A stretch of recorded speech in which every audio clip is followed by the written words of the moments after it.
In order to understand the training versus non-training routes, we should first outline the different job types in general. The majority of doctors work in clinical jobs. That is, a doctor based in a hospital or GP surgery. These jobs can be subdivided to training and non-training.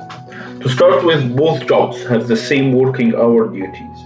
Both get paid equally, and both have the same ranks, like house officer, senior house officer, SPR, and both jobs, more important, can lead you to a consultant grade.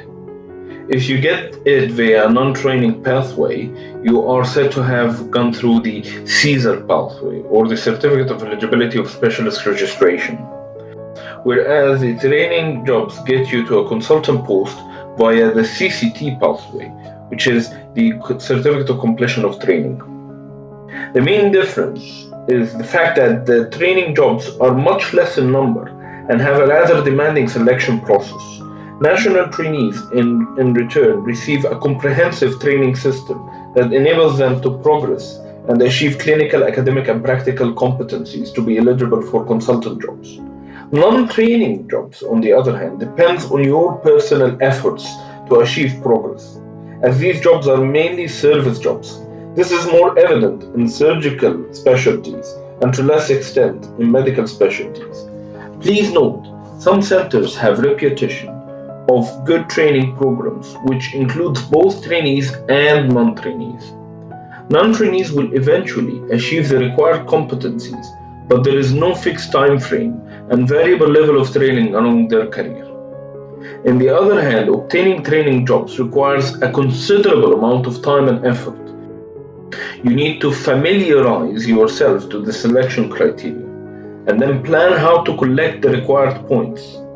Finally, you spend anywhere between 1 to 3 years collecting these points. Next category of jobs includes research jobs, which again can be subdivided into pure postgraduate students or clinical research fellows, which has split duties between clinical and research jobs.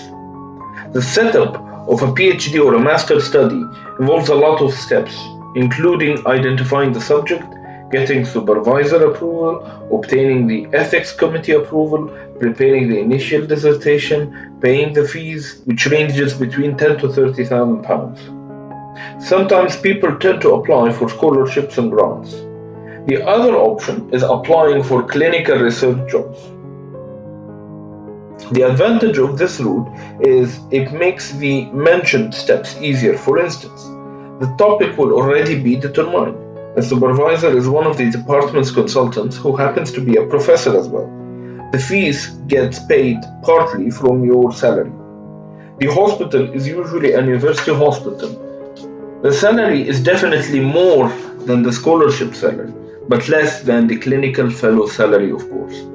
The most important advantage in this route that you get issued a Tier 2 visa as compared to Tier 4 visa in the PhD master route. This visa obviously has several advantages. The main advantage is it counts towards indefinite leave to remain and then followed by the British passport, whereas the Tier 4 visa is a student's visa. It doesn't count towards indefinite leave nor British passports. The main disadvantage of research jobs in general is the fact that you get paid less than the clinical jobs, as well as the fact that you are spending time away from your primary clinical practice. Now you understand the two main job categories. Let's have a look at the typical non-training versus training pathways. Typically, fresh graduate starts as a house officer. Then he improves his CV via one of the research jobs we discussed earlier. This enables him to obtain a training number. Then things become more or less straightforward. Towards the end of the training period, the system allows the trainee time to improve his CV, further via paid research fellowship or a fellowship in his clinical specialty.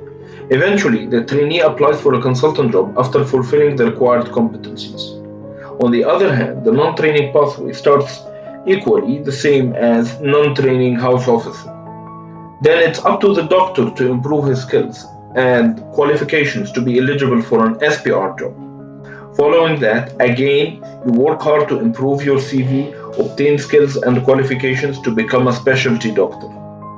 Following that, you take time to improve your CV via a research job, PhD, master, or even a fellowship in your subspecialty.